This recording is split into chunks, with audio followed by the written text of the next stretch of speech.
நல்ல ஆண்டவரே, தேசத்துக்காக திறப்பின் வாசலிலே நாங்கள் நிற்கிறோம் ஐயா. தேசம் ரட்சிக்கப்படட்டும் ஐயா.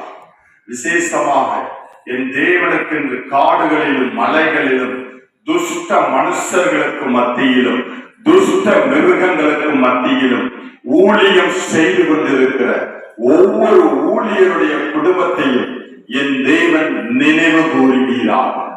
அப்பா, அவர்களுடைய குடும்பத்தை நினைவு கூறுங்க, அவர்களை பாதுகாத்துக் கொள்ளுங்க, அவருடைய ஆத்துமாவை கொள்ளை பொருளாக தருகிறார்.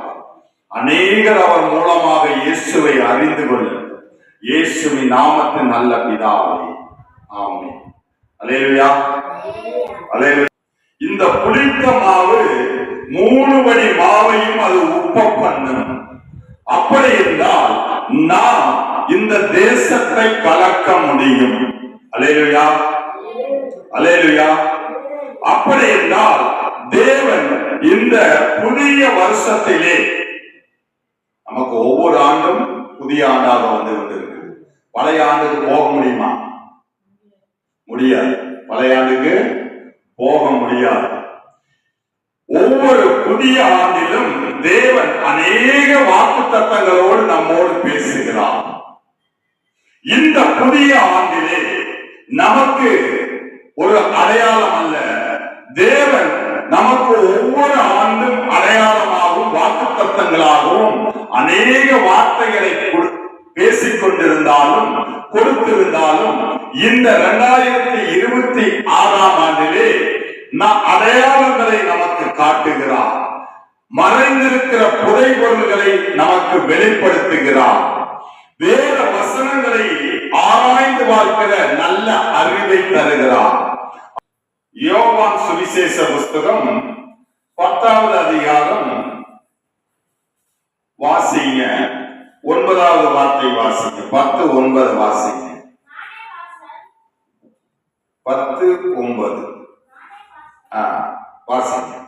நானே வாசல், என் வழியாய் ஒருவன் உட்பிரவேசித்தால் அவன் ரட்சிக்கப்படுவான், அவன் உள்ளும் புறமும் சென்று மேய்ச்சலை கண்டடைவான். இயேசு சொல்றாரு, நானே வாசல். ஒரு வீட்டுக்கு எது முக்கியம்? வாசல். வாசல் இருந்தாதான் உள்ள போக முடியும், உள்ள போக முடியும், வெளியே வர முடியும்.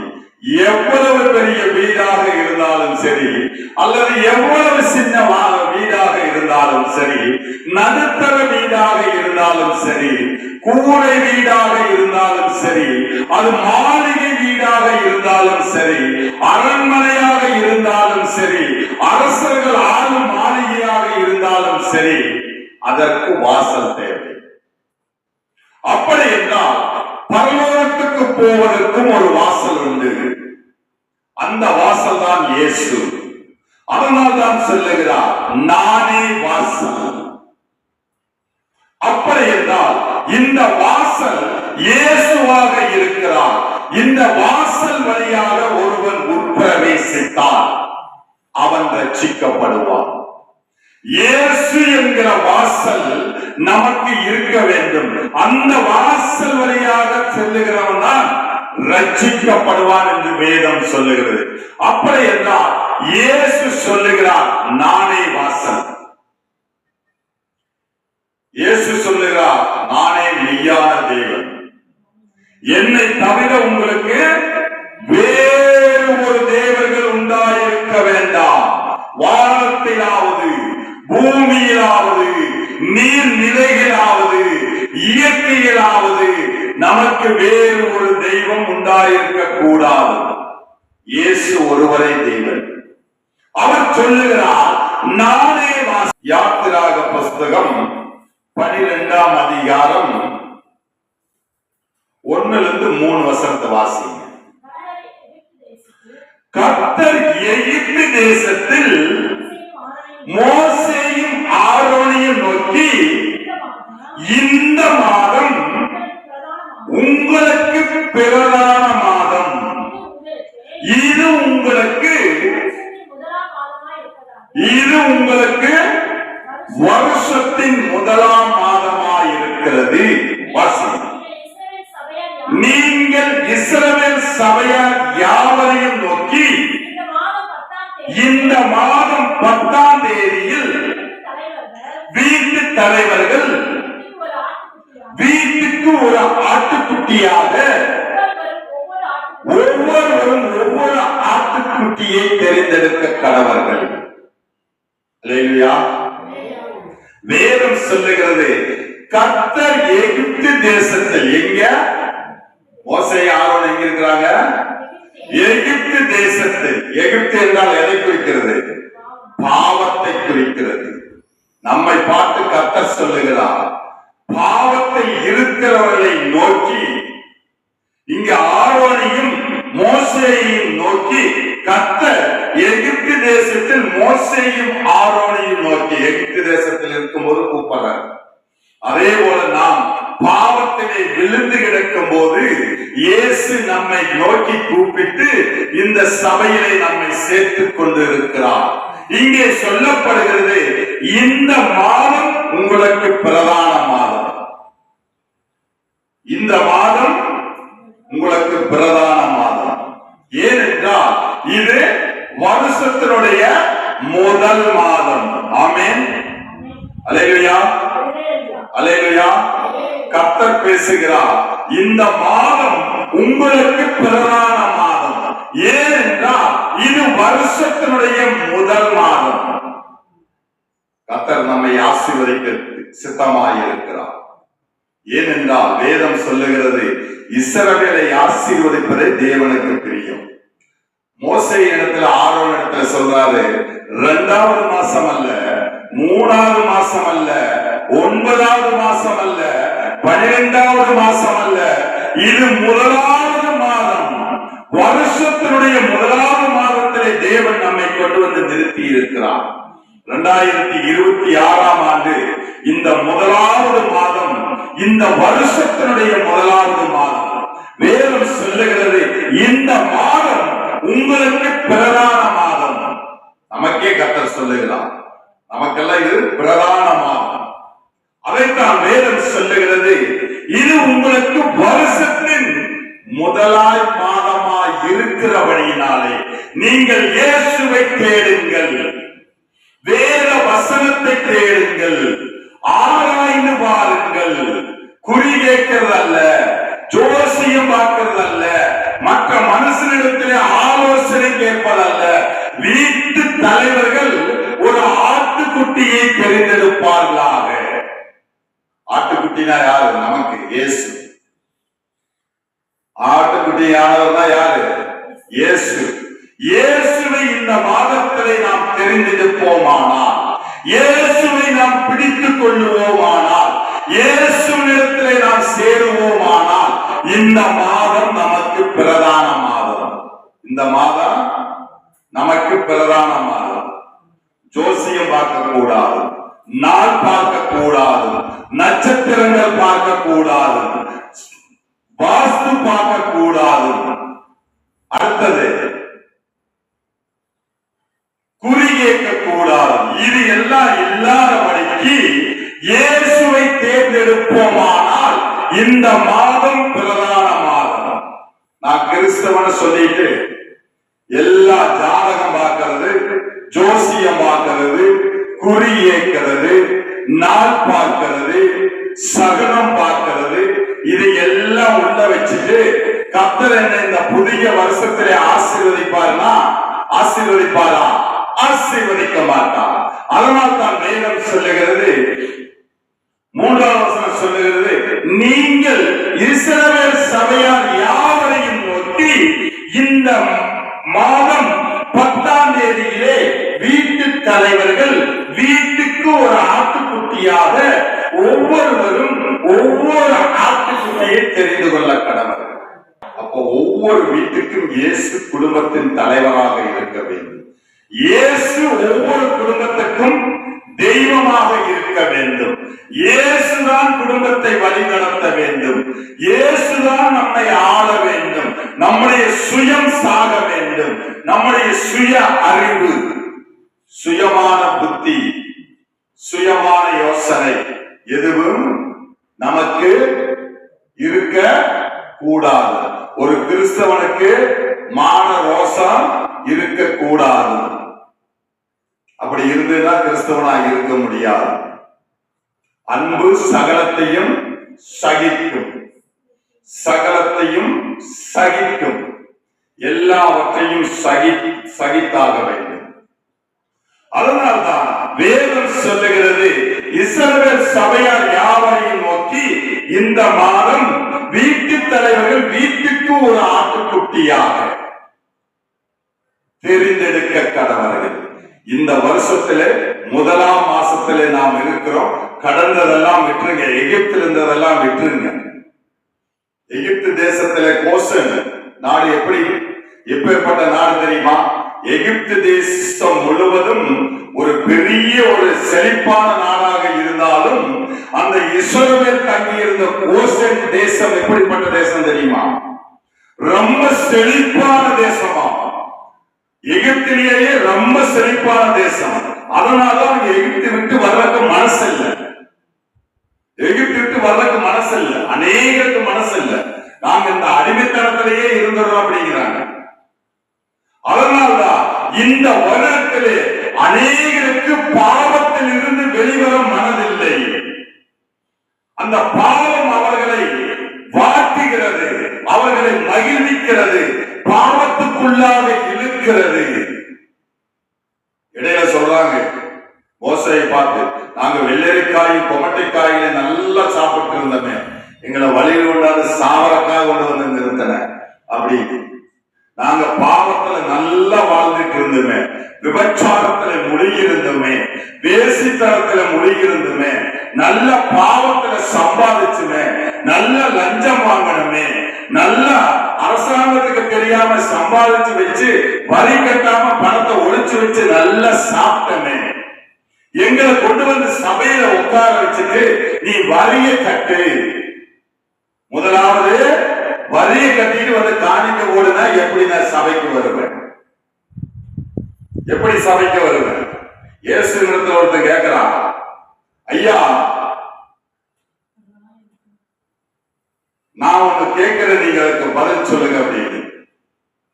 அரசாங்கத்துக்கு வரி கொடுக்கிறது நல்லதா கெட்டதா அப்படின்னு கேட்கிறான். இயேசு நிக்கிறார். அப்போ நாணயத்தை கேட்கிறார். நாணயத்தை கேட்டு கொடுத்தா என்ன ஆகுது? இப்ப நம்முடைய நாணயத்துல யார் படம் போடுது? காந்தி படம் போடுது. முன்னாடி பார்த்தா அசோக சின்னம், சக்கரம் சின்னம், இந்த சிங்கங்கள் அந்த இது போட்டு, அதுதான் நம்முடைய அரசாங்கத்துடைய முத்திரை. என்னன்னு கேட்டா மோதிர முத்திரை. இந்த முத்திரை தான் அதுல தமிழ்நாடு அரசு இந்திய அரசு எழுதாமையே சும்மா முத்திரை போட்டே இது கவர்மெண்ட் சீல் அப்படின்னா, எப்படி இது கவர்மெண்ட் சீல் அப்படின்னா. அதனால்தான் இயேசு அந்த நாணயத்தை காட்டுகிறார். இந்த நாணயத்தில் என்ன இருக்கிறது? இந்திய அரசுடைய சின்னம் இருக்கிறது. அப்படி என்றால் இந்திய அரசுக்குரியதை நீ ஏமாற்றாதே, அதை நீ கட்டு. இந்திய அரசிலே நீ லஞ்சம் வாங்காதே, நேர்மையாக இரு. கர்த்தர் சொல்லுகிறார். அடுத்தது சொல்லுகிறார், தேவனுக்குரியதை தேவனுக்கு கொடுங்கள், தேவனுக்குரியதை தேவனுக்கு கொடுங்கள். இப்படியாக ஒவ்வொருவரும் வீட்டுக்கு ஒரு ஆட்டுக்குட்டியாக தெரிந்தெடுத்தார்கள். இன்றைக்கும் நாம் எகிப்தில் இருந்து வெளிவர வேண்டும். இந்த வருடத்திலே பாவத்தில் இருந்து வெளிவர வேண்டும். இந்த வார்த்தையை கேட்கிற அனைத்து காதுகளும் பாக்கியம் உள்ளது. வேதம் சொல்லுது, கர்த்தருடைய வார்த்தையை கேட்கிற காதுகள் பாக்கியம் உள்ளது. இந்த வார்த்தையை கேட்டுக்கொண்டிருக்கிற அன்பு சகோதரனே, சகோதரியே, நீ பாவத்தில் இருந்து வெளிவர வேண்டும் என்று என் தேவனாகிய இயேசு அவர் ஆசைப்படுகிறார். அதனால் தான் வேதம் சொல்லுகிறது, மோசேயும் ஆரோனையும் நோக்கி, எகிப்தில் இருக்கிறவர்களை நோக்கி, நீங்க புறப்படுங்கள், இந்த மாதம் பிரதான மாதம், இது வருடத்தினுடைய முதல் மாதம், நாம் ஒரு பொருத்தனை செய்ய வேண்டும். இனிமேல் நாம் பொய் பேசக்கூடாது, இனிமேல் வஞ்சகமாய் இருக்கக்கூடாது, இனிமேல் சண்டை பண்ணக்கூடாது, இனிமேல் நாம் அன்பாக இருக்க வேண்டும். அன்பே பிரதானம். இதை நாம் கர்த்தரிடத்திலே நாம் கேட்டு பெற்றுக் கொள்ள வேண்டும். நாம் ஒரு உடன்படிக்கை பண்ண வேண்டும். நம்முடைய கிறிஸ்துவ வாழ்க்கை என்ன வாழ்க்கை? உடன்படிக்கையின் வாழ்க்கை தான். நாம் உடன்படிக்கை பண்ண வேண்டும். அதை கர்த்தர் விரும்புகிறார். இந்த முதலாவது மாதத்திலே கர்த்தர் நமக்கு சொன்ன வார்த்தையை இருதயமாகிய பலகையிலே எழுதி கொள்ள வேண்டும். வாசிய யாத்திராகமம் புஸ்தகம் 12ஆம் அதிகாரம் 5 - 7 வரைக்கும் வாசி. அந்த ஆட்டுக்குட்டி பழுதற்றதும் ஆணும் 1 வயதுள்ளதுமாய் இருக்க வேண்டும். செம்மறியாடுகளாவது வெள்ளாடுகளாவது அதை தெரிந்து கொள்ளலாம். அதை இந்த மாதம் 14ஆம் தேதி வரைக்கும் வைத்திருந்து இஸ்ரவேல் சபையில் ஒவ்வொரு கூட்டத்தாரும் சாயங்காலத்திலே அதை அடித்து அதை ரத்தத்தை கொஞ்சம் எடுத்து தாங்கள் புசிக்கும் வீட்டு வாசல்கள் நிலைக்கால் 2லும் மேற்சட்டத்திலும் தெளித்து போது. வேதம் சொல்லுகிறது அந்த ஆட்டுக்குட்டி பழுதற்றது. நம்முடைய இயேசு ஒருத்தர் தான் பழுதற்றவர். ஒரு பையன் இந்து மெட்ரிகுலேஷன் ஸ்கூல்ல படிக்கிறான். ஒரு பையன் இந்து மெட்ரிகுலேஷன் ஸ்கூல்ல படிக்கிறான். அவன் கிறிஸ்துவ பையன். அந்த ஸ்கூல் நல்ல பெஸ்டான ஸ்கூல் ஆகிறதுனால அது இந்துக்கள் படிக்கிற ஸ்கூல்ல படிக்கிறான். படிக்கும் போது பாட்டு போட்டி ஒன்று வைக்கிறாங்க. அந்த பாட்டு போட்டியில அந்த பையன் கலந்துக்க ஆசைப்படுறான். ஆசைப்பட்டவன எச்சம் பாக்குறாரு, டேய் அப்பா நீ பாடுனீவா இயேசுவை பத்தி தான் பாடுவேன், என் வேலை போயிரு, அதனால நீ பாட வேண்டாம், நான் தனியா உன்னை ரூம் கூட்டிட்டு போறேன், எங்கிட்ட பாடு, அடுத்தது போய் மேடையில பாடலாம் அப்படின்னு. இவன் உள்ள போனோன்னு பாரிசுத்தர் பாரிசுத்தர் பாரிசுத்தர் சொன்னாதான் நிறுத்து அப்படின்னு. ஏயா அதுக்குள்ளேயே நிறுத்த சொல்றீங்க அப்படின்னு. நீ பரிசுத்தர் பரிசுத்தர் பரிசுத்தர் சொல்றீங்க, அது இயேசுதான் அப்படின்னு. அப்படி என்றால் இந்த உலகத்திலேயே பரிசுத்தர் என்று சொன்னால் அது நம்முடைய ஆண்டவராகிய இயேசுவை குறிக்கிறது. இயேசுன்னு சொல்லவே தேவையில்லை. பரிசுத்தர் என்று சொன்னால் நம்முடைய ஆண்டவராகிய இயேசுவை குறிக்கிறது. நம்முடைய ஆண்டவர் தான் இயேசு. ஏனென்றால் பரிசுத்த வேதாகமம் என்று எந்த புத்தகத்துக்கும் பெயர் கிடையாது. உலகத்துல எந்த புத்தகத்துக்கும் அந்த பெயர் கிடையாது. வேதம் உண்டு, புராணங்கள் உண்டு, ஆனால் பரிசுத்த வேதாகமம், பரிசுத்த வேதாகமம் இந்த பைபிளுக்கு மட்டும்தான் அந்த பெயர். அது பரிசுத்த வேதாகமம் என்றால் பைபிளை குறிக்கிறது.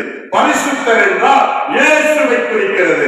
பழுதற்ற ஆட்டுக்குட்டி என்றால் அது இயேசுவை குறிக்கிறது. இங்கே பழுதற்ற ஆட்டுக்குட்டியை சொல்லுகிறது. இந்த வருடத்திலே முதலாவது மாதத்திலே, இந்த வருடத்தினுடைய முதலாவது மாதத்திலே நாம் இயேசுவை பிடித்துக் கொள்ள வேண்டும். இயேசுவை நாம் பிடிக்கிறத விட இயேசு நம்மை பிடிக்க வேண்டும். அப்பதான் நம்முடைய கரத்தை விடாதிருப்பார். அதற்காக நம்ம என்ன பண்ணணும்? வேத வசனத்தின் பிரகாரம் வாழ வேண்டும். வேத வசனத்தை நாம் பேசினால் அநேகருக்கு பிடிக்காது. சத்தியத்தை நாம் பேசினால் அநேகருக்கு அவர்கள் உள்ளம் பதறும். தேவனுடைய வார்த்தை சொல்லுகிறது, அவருடைய ஒவ்வொரு வார்த்தையும் ஊடுருவுகிற வார்த்தையாக இருக்கிறது. தேவனுடைய வார்த்தை மனுஷனுடைய உள்ளத்திலே ஊடுருவுகிற வார்த்தையாக இருக்கிறது. அதனால்தான் சகேயி சொன்னான், கர்த்தர் பேசவே இல்லை, பார்த்ததோடு சரி. எத்தனை தினையா திருப்பி தர்ற? நாளத்தனையாக திருப்பி தர்ற, நாளத்தனையாக திருப்பி தருகிறேன். மத்தேயு சொல்லுகிறான், நீ எழுந்து என்ன பின்னாடி வான்னு சொன்ன அவன் என்ன வரி வசூல் பண்றவன், கவர்மெண்ட்ல பெரிய வேலைக்காரன். கர்த்தர் சொல்ற, இயேசு சொல்றாரு, நீ எந்திரிச்சு வான்னு. உடனே அவன் பின்னாடி போறான். ஏன்? வார்த்தை பேசுகிறது, அவருடைய கண் பேசுகிறது, அவருடைய பார்வை அவ்வளவு பரிசுத்தமான பார்வை, கலங்கமில்லாத பார்வை, கலங்கமில்லாத ஞானப்பாலாகிய இயேசுடைய பார்வை அப்படி இருக்கிறது. அதுதான் இங்கு பழுதற்றது என்று சொல்லப்படுகிறது. அந்த ஆட்டுக்குட்டியை அடித்து என்ன பண்ணலாமா? நிலவுகாலின் மேல் பூசுங்கள், மேற்சட்டங்களிலே ஆட்டை அடிச்சு அந்த ரத்தத்தை எடுத்து பூசுங்கன்னு சொல்லப்படுகிறது. இயேசு சொல்லுகிறார், அநேகர் சொல்லுகிறார்கள் இயேசு நியாயப்பிரமாணத்தை அழிக்க வந்தார் என்று. அவர் அழிக்க வந்தார், நிறைவேற்ற வந்தார். நியாயப்பிரமாணத்தில் வர்றது ஒவ்வொன்றையும் புதிய ஏற்பாட்டில் நிறைவேற்றி காட்டிட்டே இருப்பார், அதை நிறைவு செய்வார். நியாயப்பிரமாணத்தை நிறைவு செய்து கிருபையின் பிரமாணத்தை மேல கொண்டு வருவார். அப்படி என்றால் இந்த கிருபையின் பிரமாணம் நமக்கு கொடுத்திருக்கிறார். நமக்கு கொடுத்திருக்கிறார் என்றால் நியாயப்பிரமாணத்தை அவர் அழிக்கவல்ல, நிறைவேற்ற வந்தார். நிறைவேற்ற வந்தார். அன்று மேற்சட்டங்களிலே நிலவுகாலிலே ஆட்டுக்குட்டியுடைய ரத்தம் பூசினார்கள். எதற்கு? வாசிங்க, யாத்திராகமம் புஸ்தகம் 12ஆம் அதிகாரம் 13வது வார்த்தை வாசிங்க. நீங்கள் இருக்கும் அந்த வீடுகளில் அந்த ரத்தம் உங்களுக்கு அடையாளமாயிருக்கும். அந்த ரத்தத்தை நான் கண்டு உங்களை கடந்து போவேன். நான் எகிப்து தேசத்தை அழிக்கும் போது அழிக்கும் வாதை உங்களுக்குள்ளே வராது. கர்த்தர் நமக்கு இந்த வருஷத்திலே வாக்குத்தத்தம் பண்ணுகிறார். கர்த்தர் இந்த வருடத்திலே நம்மளோடு பேசுகிறார். கர்த்தருடைய வார்த்தை நமக்கு ஆத்துமாவுக்கு உணவாக இருக்கிறது. மறுபடியும் அந்த வசனத்தை வாசிங்க. நீங்கள் இருக்கும் வீடுகளில் அந்த ரத்தம் உங்களுக்காக என்னவா இருக்குமாமா? அடையாளமா இருக்கு. இன்னொரு இடத்துல இந்த அடையாளம் வருது. யாருக்கு? ராகாப் என்கிற வேசிக்கு அடையாளமாக சிகப்பு நூல் கயிறு கட்டப்படுது. அடுத்தது இங்கே சொல்லப்படுகிறது அடையாளமாயிருக்கும் என்று.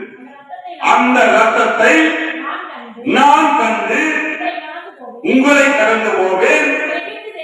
நான் எகிப்து தேசத்தை அழிக்கும் போது அழிக்கும் வாதை உங்களுக்குள்ளே வராது இருக்கும். கர்த்தர் சொல்லுகிறார் இந்த வருஷத்திலே கர்த்தர் சொல்லுகிறார், அந்த ரத்தம் நிலவுகாலின் மேலே பூசும் போது அந்த ரத்தத்தை நான் கண்டு உங்களை கடந்து போவேன். நான் எகிப்து தேசத்தை அழிக்கும் போது, என்ன தேசத்தை? எகிப்து தேசத்தை. நான் பாவத்தை அழிக்க வரும்போது, நான் என் சொந்த பிள்ளைகளை நான் கூட்டி போக வரும்போது, இந்த பாவத்திலே இருந்து ஒரு அழிவை கொண்டு வர, அந்த பாவத்துக்கு ஒரு முடிவு கட்ட தேவன் இந்த உலகத்திலே வரும்போது கர்த்தர் சொல்லுகிறார், இங்கே சொல்லப்படுகிறது, அந்த நிலவுகாலின் மேல் இருக்கிற ரத்தத்தை நான் கண்டு, கீழே சொல்லப்படுகிறது, அது வாதை உங்களுக்குள்ளே வராது இருக்கும். வாதை உங்களுக்குள்ளே வராது இருக்கும் என்று இஸ்ரவேல் ஜனங்களை பார்த்து கர்த்தர் சொல்லுகிறார்.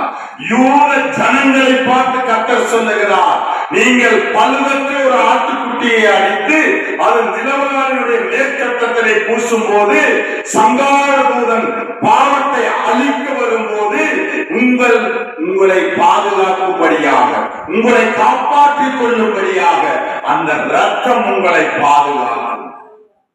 அந்த ரத்தம் உங்களை பாதுகாக்கும். இதே வார்த்தையை கர்த்தர் நமக்கு சொல்லுகிறார். வாசிங்க, யாத்திராகமம் புஸ்தகம் 12ஆம் அதிகாரம் 21 23 வரைக்கும் வாசிங்க. அப்பொழுது மோசே இஸ்ரவேல் மூப்பரை யாவரையும் அழைப்பித்து, நீங்கள் உங்கள் குடும்பங்களுக்கு தக்கதாக ஆட்டுக்குட்டி கொண்டு பஸ்காவை அடித்து, நல்ல கவனிங்க, ஈசோப்பு கொழுந்துகளின் கொட்டை எடுத்து கிண்ணியில் இருக்கும் ரத்தத்தை துவைத்து அதில் இருக்கும் அந்த ரத்தத்தை வாசல் நிலைக்கால் சட்டத்திலும் வாசல் நிலைக்கால்கள் இரண்டிலும் தெளியுங்கள். விடிய காலம் வரைக்கும் உங்களில் ஒருவரும் வீட்டு வாசலை விட்டு புறப்பட வேண்டாம். வாசிங்க. கர்த்தர் எகிப்தியரை அதம் பண்ணுகிறதற்கு கடந்து வருவார். நிலையின் மேல் சட்டத்திலும் வாசலின் நிலை கால்கள் இரண்டிலும் அந்த ரத்தத்தை காணும் போது கர்த்தர் சங்காரக்காரனை உங்கள் வீடுகளில் உங்களை அதம் பண்ணுகிறதற்கு வரம் ஒட்டாமல் வாசப்படியை விலகி கடந்து போவார். அல்லேலூயா. வேதம் சொல்லுகிறது, ஈசோப்பு கொழுந்துகளின் கொழுந்தை எடுத்து கிண்ணியில் உள்ள ரத்தம், அந்த ஆட்டை வெட்டும் போது வெட்டி சும்மா தெளிக்கிறது இல்லை. கர்த்தர் சொல்றாரு, ஈசோப்பு ஒரு கொழுந்து எடுத்துக்கோ, அந்த ஈசோப்பு கொழுந்து எடுத்து ரத்தத்தை ஒரு கிண்ணத்துல குடிச்சுக்கோ, அந்த ஈசோப்புடைய கொழுந்த ரத்தத்துல துவச்சு மேற்சட்டம் 2 நிலைக்கால்கள், அப்படின்னா நிலவு முழுவதுமாக ரத்தத்தை தெளியுங்கள். இந்த ஈசோப்பு என்பது மருந்துக்கள் தயாரிக்க பயன்படுகிற ஒரு வித தாவரம். இப்பொழுது அரபு நாடுகளில் மட்டும் காணப்படுகிறது ஈசோப்பு. இது வியாதிஸ்தர்கள் மேல் அநேக வியாதிகளை குணமாக்கும். இன்றைக்கும் மருந்துக்கும் முக்கியமாக பயன்படுத்தப்படுகிறது. ஈசோப்பினுடைய தலைகள் கொழுந்து அதனுடைய தண்டுகள் எல்லாம். அதனால்தான் குணமாகுகிறதுக்கு அடையாளமாக ஈசோப்பை எடுத்து கிண்ணியில் உள்ள ரத்தம் அது பாவத்தை போக்குகிறது. பாவத்தை போக்க நிலை சட்டம், 2 பக்கம் சைடு சட்டம், இதுல தெளிக்க சொல்லி இஸ்ரவேலை காப்பாற்றுகிறார். ஆவிக்குரிய இஸ்ரவேலராகிய நமக்கு கர்த்தருடைய வார்த்தை சொல்லுகிறது. யோவான் சுவிசேஷ புஸ்தகம் 19ஆம் அதிகாரம் 29 வாசிங்க. காடி நிறைந்த பாத்திரம் அங்கே வைக்கப்பட்டிருந்தது. அவர்கள் காளானை காடியிலே தோய்த்து ஈசோப்பு தண்ணில் மாட்டி அவர் வாயிலிருந்து நீட்டி கொடுத்தார்கள். இங்கு வேதம் சொல்லுகிறது, காடி நிறைந்த பாத்திரம். காடி நிறைந்த பாத்திரம் என்ன தெரியுமா? திராட்சை ரசம் இருக்குமா? அதான் காடி நிறைந்த பாத்திரம். புளிப்பான திராட்சை ரசம்.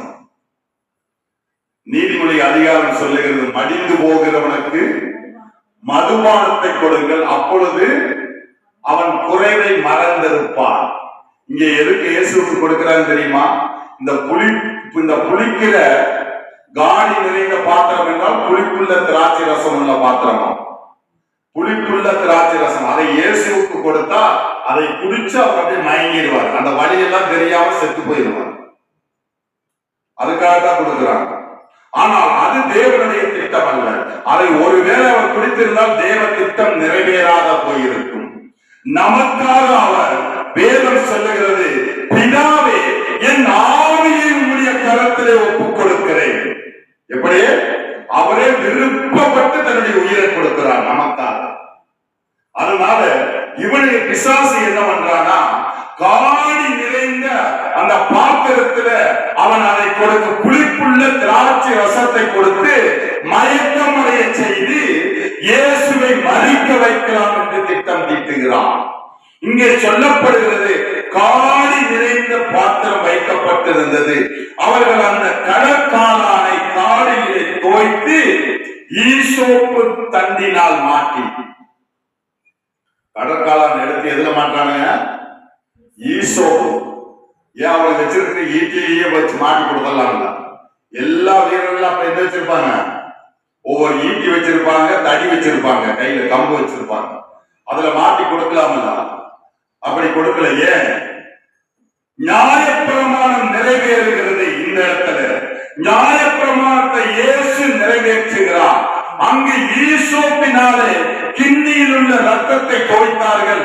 இங்கு ஈசோப்பு தண்டினாலே என்னத்தை துவைக்கிறாங்க? என்னத்தை துவைக்கிறாங்க?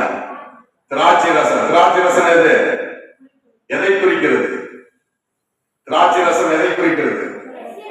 இயேசுடைய ரத்தம். இங்க இயேசுடைய ரத்தத்தை தோய்த்து எங்க வந்து கொடுக்கிறாங்க? வாயில கொடுக்கிறாங்க. அவர் குடிச்சாரா? குடிக்கல. ஏன் குடிக்கல? நிலவகாலினுடைய மேற்சட்டத்திலும் 2 நிலைக்காலிகளிலும் அங்கு ஆட்டுக்குட்டினுடைய ரத்தம் பூசப்படுகிறது. இங்கு இயேசுடைய ரத்தம் இங்கு நமக்கு பூசப்படுகிறது. ஏன்?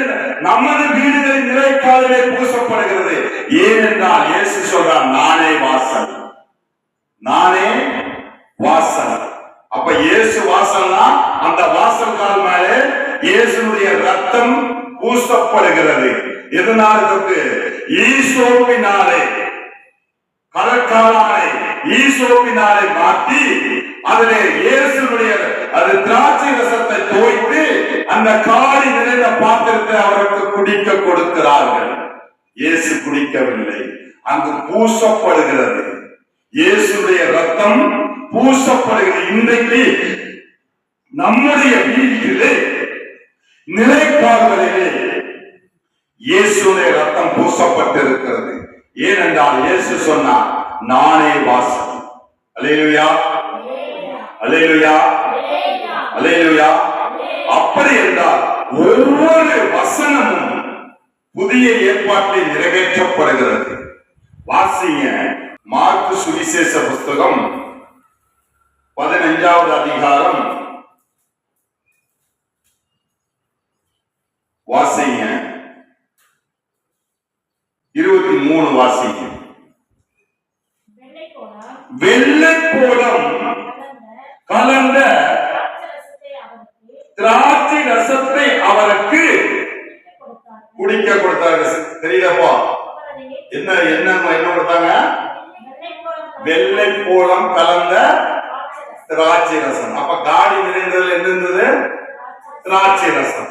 வெள்ளை போலனா என்ன? அது வந்து ஒரு வாசனை பொருள். இங்கிலீஷ்ல சொல்றதா மெர். அதுக்கு பேர் தான் மெர். இன்னைக்கு சென்று தயாரிக்கிறது, வாசனை பொருள் தயாரிக்க அதனுடைய பிசு எடுத்து தான் தயாரிப்பாங்க. இந்த வெள்ளை போலம் வேற எங்க வந்து வைக்கிறாங்க? இயேசு பிறந்தப்போ வெள்ளை போலம் வைக்கிறார்கள். இந்த வெள்ளை போலம் எப்படி இருக்கு? இந்த மெர் எப்படி இருக்கு? கசப்பாக இருக்கும். எப்படி இருக்கும்? கசப்பாக இருக்கும். அந்த கசப்பை திராட்சை ரசத்திலே கலந்து கொடுக்கிறார்கள். கசப்பு நிறைந்த திராட்சை ரசத்தை அவர்கள் கடற்காலங்களை தோய்த்து கொடுக்கிறார்கள். அங்கு கர்த்தர் சொல்லுவார், ஆடுகளை அடித்து புசிக்கும் போது எப்படி சொல்லுவார் தெரியுமா? கசப்பான கீரையோடு சாப்பிடுங்கள், கசப்பான கீரையோடு சாப்பிடுங்கள். இங்கு இந்த அங்கு நிலக்காலின் மேலே பூசப்பட்டதை போல நமக்கு இப்பொழுது இயேசு என்கிற வாசல் நமது வீட்டுக்கு உண்டு. ஒவ்வொரு ரட்சிக்கப்பட்ட கிறிஸ்தவனுக்கு யார் வாசல்? இயேசுதான் வாசல். அந்த நிலைக்காலின் மேலே யாருடைய ரத்தம் பூசப்பட்டிருக்கிறது? இயேசுடைய ரத்தம் பூசப்பட்டிருக்கிறது.